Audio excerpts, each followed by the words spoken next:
Ayer ocurrieron un montón de cosas. Vamos a tratar de aprovechar el tiempo de la mejor manera posible. Tenemos, por suerte, mucho tiempo hoy para el comentario. Eh, Hay algo que preocupa y mucho en este país y que en varias de las entrevistas que hemos tenido con el doctor Jofre Campaña, abogado, él lo venía alertando ya.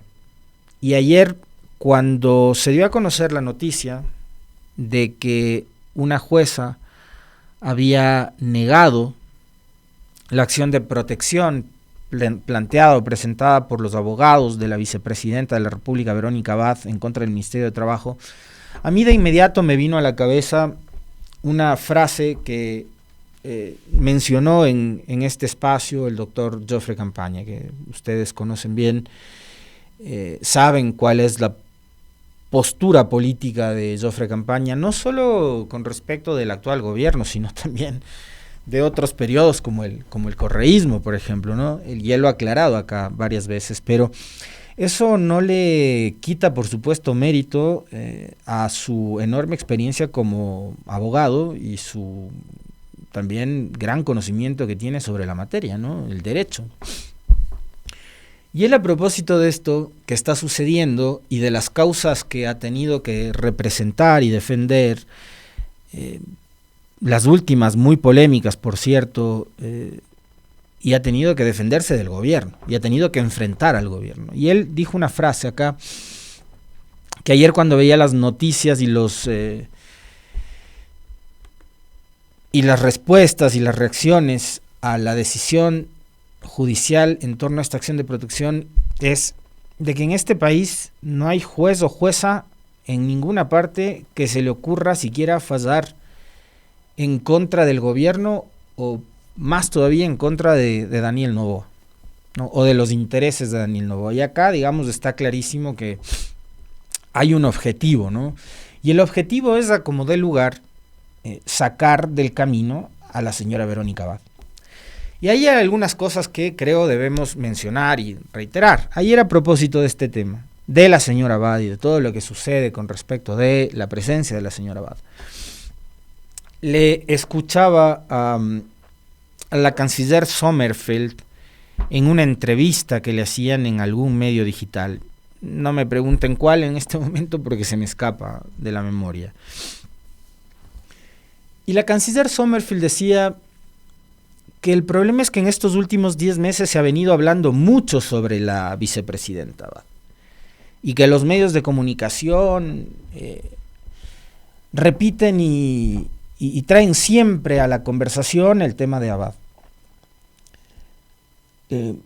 Yo me cuestionaba ayer, mientras escuchaba esa declaración de la canciller, ¿cómo no mencionar el caso de la vicepresidenta Abad si ha sido el propio gobierno nacional el que ha generado este conflicto? Después voy a volver a lo que les planteaba sobre la frase de Jofre Campaña, que es tan grave, ¿no? Que es preguntarnos también y cuestionarnos sobre si es que en realidad este es un Estado de Derecho, el Ecuador, si se respeta o no la ley, cuando se hace únicamente lo que contenta o complace al gobernante de turno, cuando las leyes y los operadores de justicia, los jueces, están únicamente para satisfacer los caprichos del poder de turno, en este caso el señor Noboa, o la justicia está para eso, para hacer justicia. Creo que ahí y nos plantea un enorme dilema, y entiendo que hoy vamos a estar conversando con una de las integrantes del equipo jurídico de la señora Abad, pero esto que ha sucedido ahora último con Verónica Abad nos plantea una seria discusión sobre al servicio de quién o de quiénes está la justicia en este país, y creo que eso también nos ayuda a entender mucho de la realidad de lo que pasa en este país, ¿no? De por qué quieren que las cosas se mantengan tal y como están y de por qué les asusta tanto que pueda haber un punto de quiebre de esta situación que hemos vivido durante los últimos 7 años. ¿Quiénes terminan siendo los beneficiarios de toda esta suerte de reinstitucionalización que supuestamente montaron y se inventaron a partir de la llegada de Julio César Trujillo al Consejo de Participación Ciudadana y cómo se fueron apoderando, entre otras cosas, de todos los organismos de control, pero entre otras cosas de la justicia. Y una anotación adicional, que nombres como el de esta jueza Gloria Mayorga, que hoy ha negado una acción de protección vulnerando los derechos laborales de una persona, olvidémonos por un segundo que se trata de Verónica Abad. Podía haber sido cualquier otro ecuatoriano de los 18 millones que vemos acá en este país, o de los 8 millones que estamos dentro de la población económicamente activa.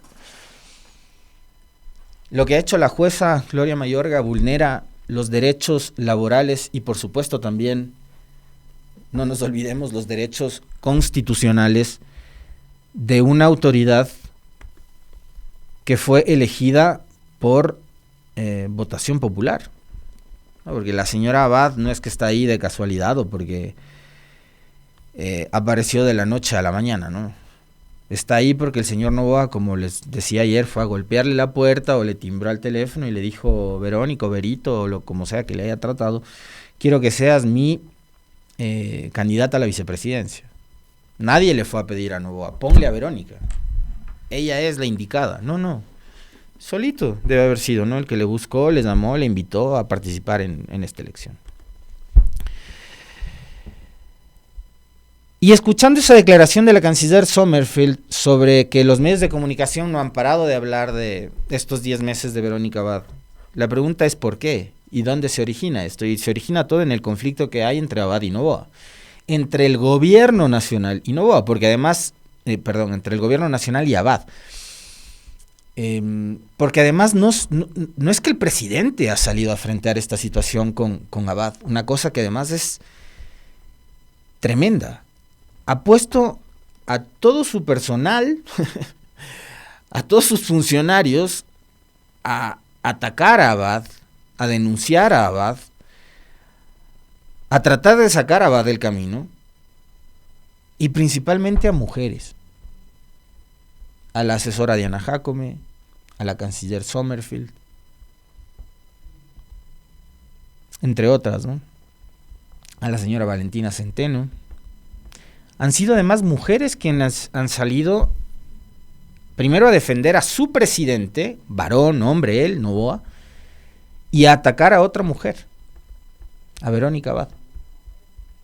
Yo creo que ese es otro detalle del cual, por supuesto, no podemos olvidarnos.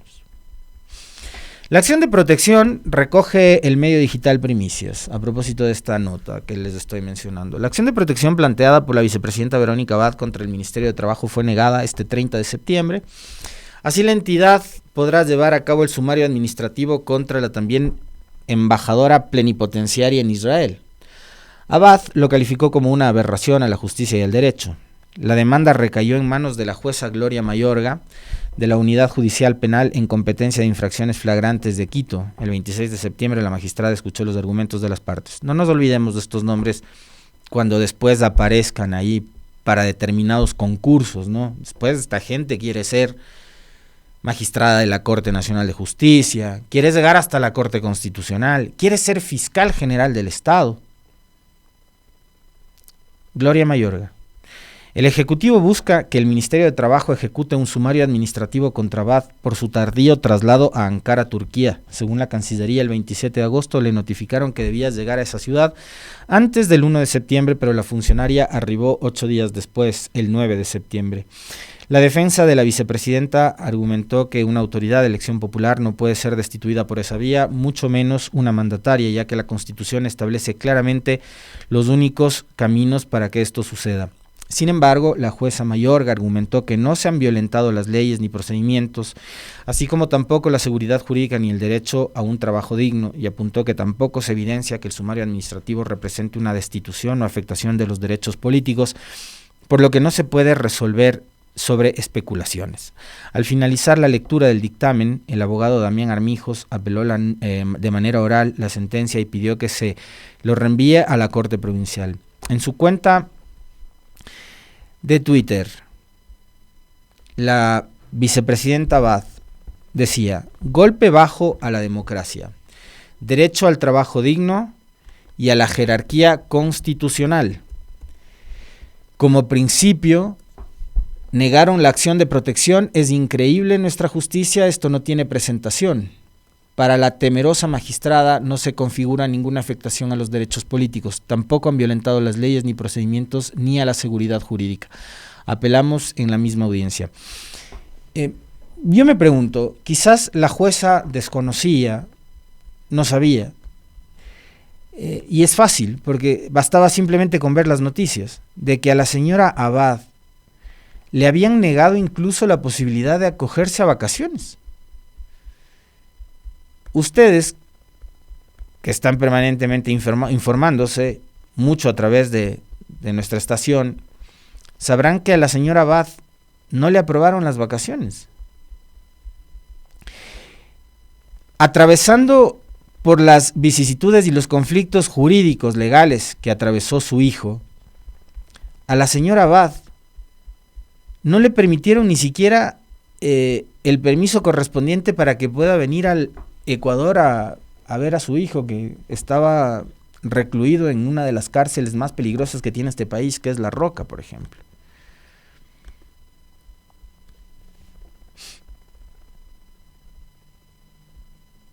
Y un dato adicional, le agradezco muchísimo este mensaje al amigo que me escribe, el doctor Javier Salgado, porque esto también fue noticia hace algunos días, recordarán ustedes. El sumario se instauró con una norma, un acuerdo ministerial, que fue aprobado un día antes de iniciarlo. Ella fue elegida cuando esa norma no existía. Es una clara vulneración a la seguridad jurídica. Ese acuerdo ministerial lo hicieron, que bien que lo recuerda el doctor, lo hicieron con dedicatoria para Abad, pues. Y lo hacen todo pensando que los ecuatorianos, o que la misma señora Abad, ¿no?, también, somos todos idiotas y que no nos vamos a dar cuenta. Pero aquí la que no se ha dado cuenta es la persona que tenía que haber actuado en derecho y hacer justicia, que es la jueza, justamente. Pero por supuesto, ahí nuevamente apelo yo a esa frase y a esas palabras del doctor Campaña, de que saber si en este país va a haber algún día un juez o jueza que se va a atrever a fallar en contra de los intereses del gobierno del señor Noboa. Porque seguramente sobre la señora Mayorga, sobre la jueza, deben haber existido varias presiones. O capaz que ya ni siquiera existen ese tipo de presiones, sino que el miedo ya es natural. De darse cuenta, seguramente, yo me imagino que la jueza posiblemente se le pudo haber cruzado esta idea por la cabeza. Ojo, me estoy inventando, esta es una hipótesis mía. Este gobierno y este presidente, si a su vicepresidenta es capaz de hacerle todo esto, a mí que soy una simple jueza, ¿qué? ¿No? ¿No les parece? Es el miedo. ¿Y el derecho? ¿Dónde queda? ¿Y la justicia? ¿Dónde queda? ¿Y los derechos de los trabajadores? Porque la señora Abad finalmente termina siendo también una trabajadora más, aunque sea vicepresidenta de la República. Estamos asumiendo que sí, que es vicepresidenta, que fue elegida a través de las urnas democráticamente, pero finalmente termina siendo una trabajadora más. Ahora bien, ¿qué dice la Constitución con respecto de la posibilidad de destituir a una funcionaria de ese nivel? Vicepresidenta de la República. Aplica, según la Constitución, los mismos procedimientos para destituir a un presidente. La Asamblea podrá proceder al enjuiciamiento político a la presidenta, presidente o vicepresidenta y vicepresidenta de la República a solicitud de al menos una tercera parte de sus miembros en los siguientes casos. 1, por delitos contra la seguridad del Estado, que no es del caso porque la señora Abad no ha atentado contra la seguridad del Estado. 2, por delitos de concusión, cohecho, peculado o enriquecimiento ilícito, que tampoco es el caso, porque además ustedes recordarán que a propósito de una filtración, entre comillas, de documentos la semana pasada, pretendieron, ¿no?, montar un caso. Ya vieron que ya murió el tema. Publicaron por ahí 2, 3 periodistas, 1, 2 medios, y ahí quedó el tema. Pretendiendo decir que el hijo de Abad tenía cuentas en paraísos fiscales por $8 millones, y anteriormente nos quisieron convencer de que ese tipo, de que tenía supuestamente $8 millones, tremenda fortuna, en paraísos fiscales, andaba diezmándole con $1.500 o $1.700 a un funcionario de la vicepresidencia. Pero finalmente termina siendo el hijo, no la señora Abad. Si es que en algún caso hubiese ocurrido de que sí era verdad todo lo que montaron en esos documentos, que ahora ya nadie habla de eso, ya se acabó, ¿no? Ya. No pasó nada. Se dan cuenta de la gravedad del asunto. Publicaron unos documentos atribuyéndole cuentas en paraísos fiscales por $8 millones o 7, lo que haya sido, al hijo de Abad, sin verificar la veracidad o la autenticidad de esos documentos, y ya no pasó nada. Pero gran mayoría de gente se quedará con eso, de que el hijo de Abad es un delincuente, ¿no? De que se llevó $8 millones a una... Ojo, yo no tengo por qué defenderle en este caso, se trata del hijo de Abad, y se trata de la vicepresidenta Abad. Esto que tiene que ver con la presunción de inocencia, con el derecho al buen nombre y a la honra de las personas, vamos a defenderlo siempre, indistintamente de que se trate de Abad o de quien sea. Pero es como lo que les decía ayer también vinculado al caso de Villavicencio y la ex esposa que anda ahora acusando del asesinato a todo el mundo. Sin pruebas. Acá peor todavía, con documentos forjados. Por último, señores, no es Abad, era el hijo. Y la señora Abad, si es que hubiese sido del caso de que eso que se inventaron era cierto, la señora no tenía por qué hacerse cargo de los delitos del hijo. O por delitos de genocidio, tortura, desaparición forzada de personas, secuestro o homicidio por razones políticas o de conciencia. No había posibilidad. Por eso es que ese intento de enjuiciarle políticamente a la señora Abad era una locura. Exactamente lo que dice doña Mary Torres en la transmisión del TikTok. Usan titulares para destruir a las personas. Han destruido la honra de muchas personas en este país a través de los titulares y de lo que dicen uno que otro periodista que gozan de cierta credibilidad, ¿no? Que además la credibilidad muchas veces no tiene incluso ni siquiera que ver con la forma de ejercer el periodismo, sino de la cantidad de seguidores que tienes. Indudablemente estamos en la época de las redes sociales, de la inmediatez, de los likes, de los compartidos, del repost, etc.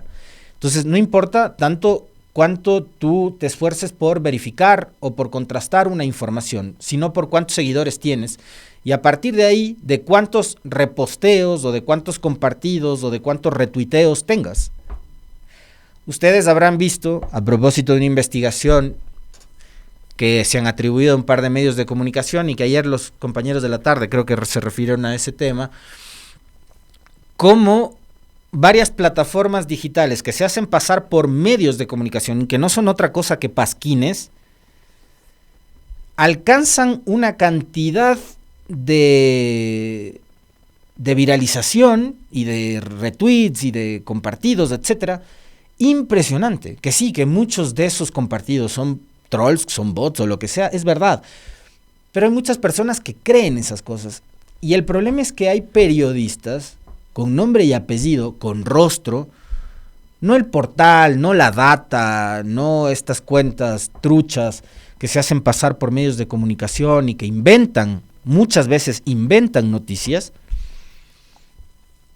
sino que hay periodistas con nombres y apellidos que también son conocidos por difundir noticias falsas y por hacer lo que decía doña Mary, por destruir la honra de las personas. No les importa un comino con tal de facturar esos, por ejemplo, $11,000 que ha sabido cobrar Carlos Vera, ¿no? Para defender a Noboa. Y yo siempre les voy a recordar, porque creo que hay que apelar a la memoria permanentemente. Vera, en la campaña del 23, dijo que no iba a entrevistar a dos candidatos, a Luisa González del correísmo, porque obvio él tiene un rencor, un odio, un resentimiento, una bronca contra el correísmo que no le va a permitir siquiera sentarse a cruzar un par de palabras, ni con Luisa González, ni con cualquier otro representante del correísmo. Entonces, negada la entrevista a Luisa. Pero al otro que dijo que no iba a entrevistar nunca porque no tenía posibilidad alguna de llegar, era Noboa. Y hoy resulta que Carlos Vera, según esa investigación de la defensa de BN o del medio que haya publicado, factura $11,000 para hacer campaña y para convertirse en uno más de los voceros del gobierno. Ayer Ramiro Aguilar, a propósito de esto, perdón que me desvíe, pero es que son tantas cosas.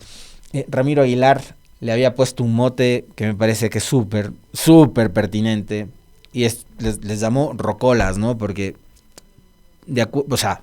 basta que le inserten una moneda y le toca la canción que usted quiera.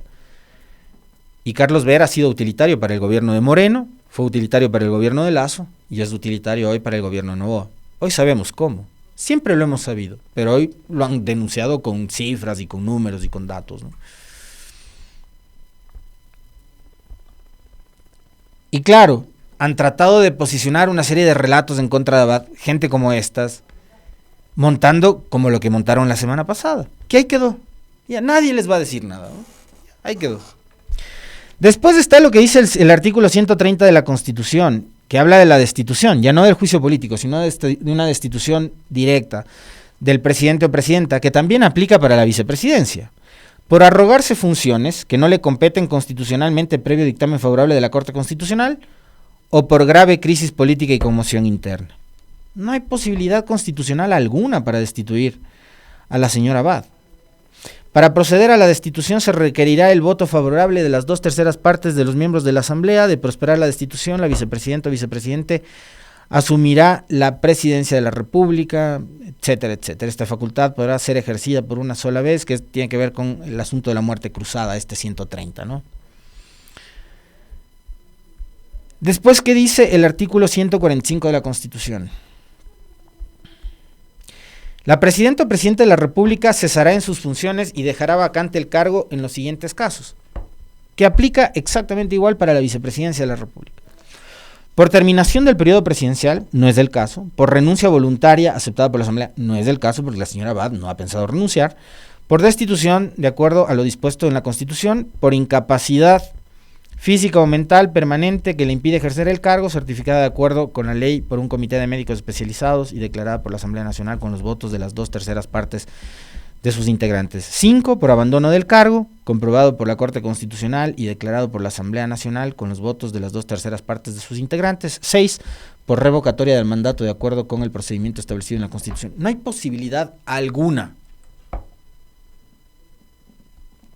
más allá de todos estos casos específicos que están además establecidos en la Constitución, de que el gobierno, a través de un trámite administrativo como este sumario que pretenden aplicarle a partir de lo que ha hecho o hace el Ministerio de Trabajo, ese es otro nombre que me faltaba, ¿no? Yo les mencionaba Diana Jacome, Gabriela Sommerfield, Ivonne Núñez, la ministra de Trabajo, otra mujer más descargando todo contra Verónica Abad, la mujer vicepresidenta de la República. No hay posibilidad alguna. Y repito lo que les decía hace un momento. La pregunta es, ¿qué garantías de que exista respeto al debido proceso hay en este país cuando los jueces están actuando y operando para satisfacer únicamente los deseos y para complacer los deseos de quienes ostentan en este momento el poder?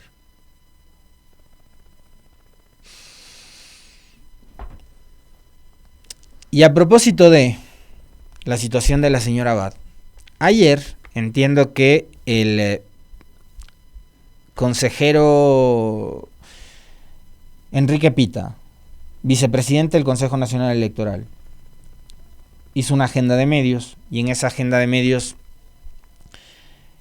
dejó en claro algo que nosotros ayer coincidencialmente lo estábamos conversando con ustedes y que tiene que ver con la posibilidad de que Noboa no se acoja a la licencia durante los días de campaña. Y Enrique Pita lo dejó muy claro. Y así como lo ha hecho Enrique Pita, lo han hecho varios otros funcionarios del Consejo Nacional Electoral, la consejera Nájera, la misma Diana Tamaín, creo que en alguna oportunidad se refiere a este tema. Al señor Noboa, una vez que arranque la campaña electoral, que me parece empezará el 5 de enero del 2025, le corresponde sacar licencia para, a su vez, encargar el poder a la señora Verónica Abad. No hay otra salida posible, no hay otro mecanismo que no sea el encargo a Verónica Abad. Y ojo, yo no es que estoy interesadísimo en que la señora Abad asuma el poder. De hecho, me provoca igual o más terror que el poder siga en manos de Noboa que lo asuma la señora Abad. Pero son apenas 30 días los que van a durar la campaña electoral. Y obviamente en 30 días no va a poder hacer mucho más allá de cambiar uno que otro nombre. Después Noboa volverá a retomar el poder hasta mayo del 2025. Ojalá y no sea más, ¿no? Puede ser, es una de las posibilidades, es candidato a la reelección. Pero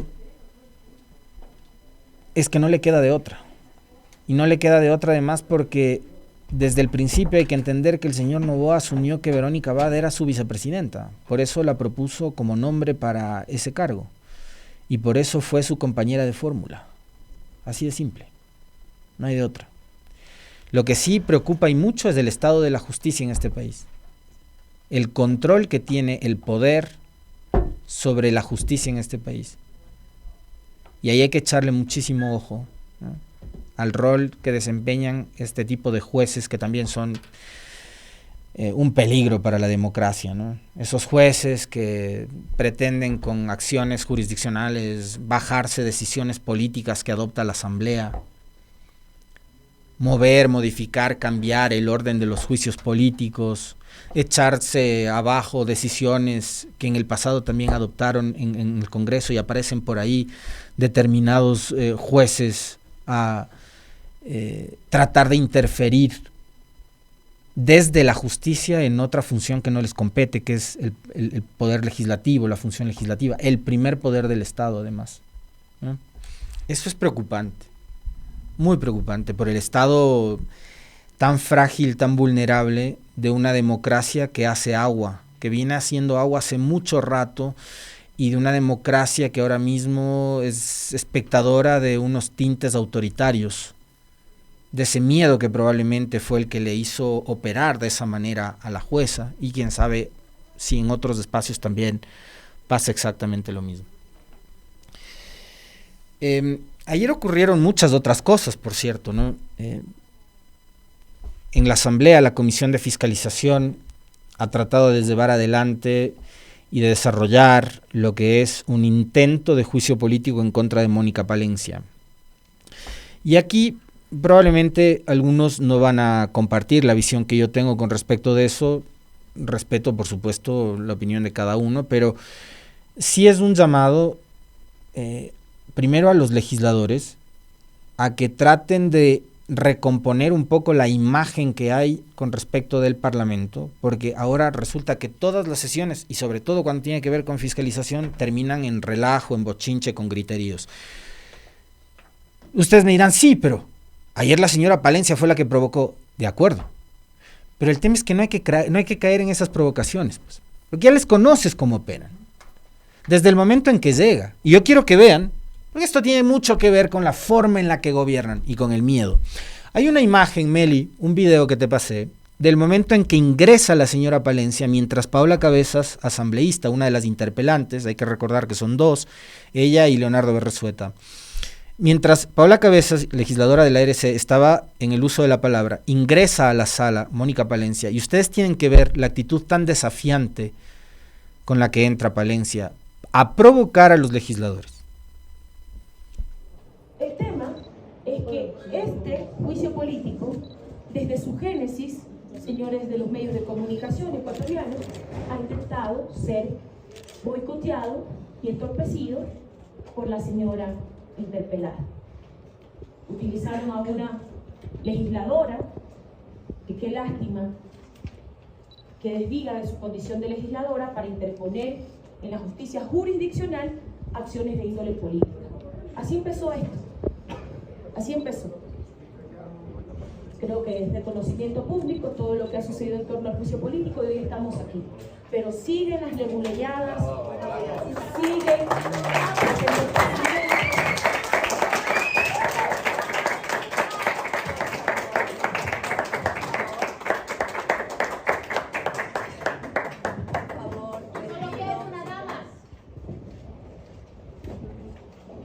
Siguen las leguleyadas, señora presidenta, sigue el entorpecimiento de los procesos parlamentarios y creo que es un... Ahí vieron ustedes, primero, el gesto de la mirada de la señora Palencia, ¿no? Absolutamente desafiante, autoritaria, prepotente. Después, la intervención de ella a punta de gritos y de golpes en la mesa. Golpes en la mesa que fueron parados por Berresueta, el asambleísta de la Revolución Ciudadana, que le pidió, ¿no? Y le dijo: acá no viene usted a golpear la mesa a nadie.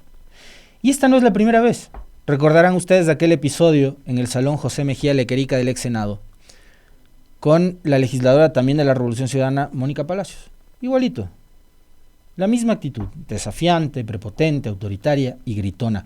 Y lo otro, a propósito de quienes ahora se suman al tren de la crítica a la Comisión de Fiscalización, de que ahora la fiscalización en el país es un show, que es un circo y que no sé qué.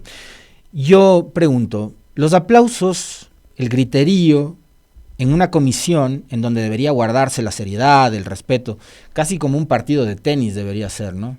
Las sesiones de la Comisión de Fiscalización. En general, las comisiones en la Asamblea, donde debería guardarse el mínimo de las composturas.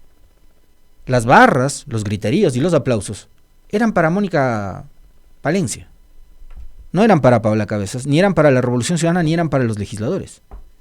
Fue con barra una reunión de comisión de fiscalización. Pues son ustedes los que dicen que la Asamblea es un show, y los que montan el show son ustedes. Ahora quiero que veamos cómo salió de la comisión de fiscalización, porque además hay un hecho que muchos medios de comunicación no lo dijeron, que se hacen los locos, y que tiene que ver con lo que pasó al final. Fueron 5 legisladores de ADN y aliados del gobierno que decidieron levantarse de la sala e irse y dejar sin quórum a la comisión de fiscalización. Y quien les hace caer en cuenta de ese detalle es la misma Palencia. Es decir, todo estaba cronometrado, pues. Todo era parte de la estrategia. ¿Y saben cuál es finalmente el objetivo de esa estrategia? Debilitar, desgastar e impedir y boicotear que se lleve adelante el juicio político. Juicio político que además tiene todos los argumentos posibles para seguir adelante. No por lo de la embajada en México. Dejo de lado yo el tema del 5 de abril. Yo empezaría por la fuga de Fito. A esta señora encargada de la seguridad, esta es la funcionaria encargada de la seguridad de este país, a la que se le fugó Fito de la cárcel. Y ojo, no ha sido solo la fuga de Fito. Después de Fito se han fugado muchos más. Y solo en el último mes asesinaron a 3 funcionarios del sistema de rehabilitación social, entre directores y administrativos, y a 2 guías penitenciarias más. Y la funcionaria encargada de la seguridad es esta señora, desafiante, autoritaria, rodeada de guardaespaldas, de policías, de militares y de abogados. Y así salió. Van a tener que dejar entrar a las víctimas de esta señora, así como trae barra.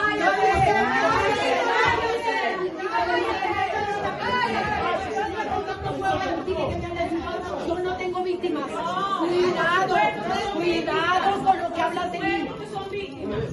Los niños, todas las personas que han muerto en este país no son Graben, por favor, que está afirmando que las víctimas mías son todas las que vieron. No, señores, eso no te lo voy a permitir. Y lo digo mirándote a los ojos.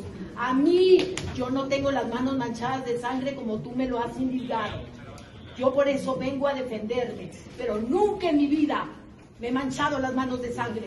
Y soy defensora de los derechos humanos desde que tenía 7 años. Tú no conoces mi historia de vida.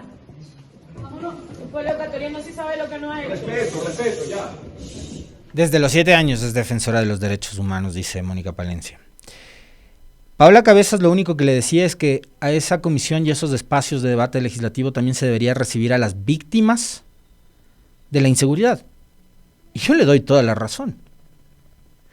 Mónica Palencia dice, en respuesta de eso, cuando se pone a gritar, y después, además, uno de sus asesores, de sus lacayos que van detrás de ella, le gritó a Paola Cabezas, le dijo, respeta que no sé qué, ¿no? A la legisladora.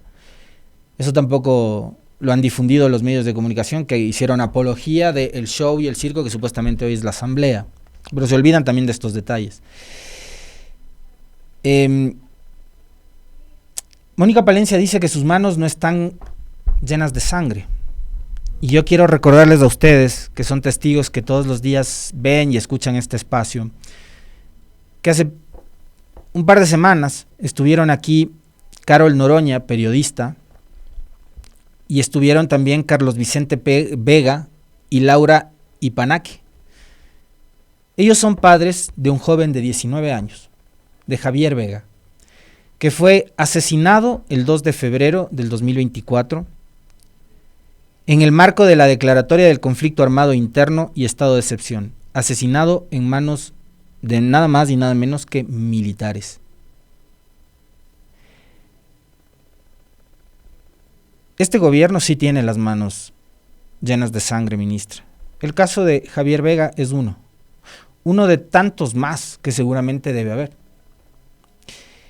Como de las miles y miles de víctimas producto de la inseguridad, que es su responsabilidad. Usted es la ministra del Interior, no se olvide de eso. Y que se han reducido el 17%, el 18%, lo que sea, las muertes violentas, ok. Pero muertes violentas en este país hay todos los días, y esa es su responsabilidad. Y a propósito de la entrada de la señora ministra, y del video que veíamos con ustedes también hace unos días atrás, del presidente Noboa ingresando a la sala del ECU en Quito durante la emergencia de los apagones, ¿no les vendría mal cada vez que entran a un salón, presidente Noboa, ministra Palencia y el resto de funcionarios que se creen semidioses de este gobierno mediocre, que aprendan a saludar? Normas básicas de educación que seguramente no les enseñaron en su casa. A la señora dice que desde los 7 años era defensora de derechos humanos. Aprendió eso antes que a saludar.